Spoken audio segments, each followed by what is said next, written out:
नमस्कार मंडळी, स्वागत आहे तुमचं माझ्या मिनी ब्लॉगमध्ये. छान असे रेडी होऊन मी निघाले आहे शॉपवर. शॉपवर पोचले, त्याच्यानंतर शॉप ओपन केलं आणि क्लिनिंग करायला घेतली शॉपची. त्यानंतर मी देवपूजा करून घेतली. त्याच्यानंतर सर्वात महत्त्वाचं काम असतं माझं शार्वीला व्हिडिओ कॉल करणं. शार्वी माझ्या बहिणीची मुलगी आहे. तिला व्हिडिओ कॉल केल्याशिवाय माझा दिवस स्टार्टच होत नाही. त्याच्यानंतर माझी कामे सुरू होतात. मग मला उद्या ब्लाऊज घालायचा होता. माझ्या बऱ्याच साड्या आहेत, त्याच्यावरचे मी ब्लाऊज शिवलेच नाहीत. मग मी आता ठरवलं आहे की दर गुरुवारी एक ब्लाऊज शिवायचा आणि 30 साडी माझा तर ब्लाऊज शिवून रेडी झाला. त्याच्यानंतर मी जेवून घेतलं.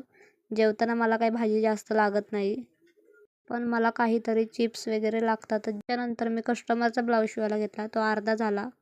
मग आम्ही घरी निघालो. भेटू उद्याच्या ब्लॉगमध्ये. Thanks for watching.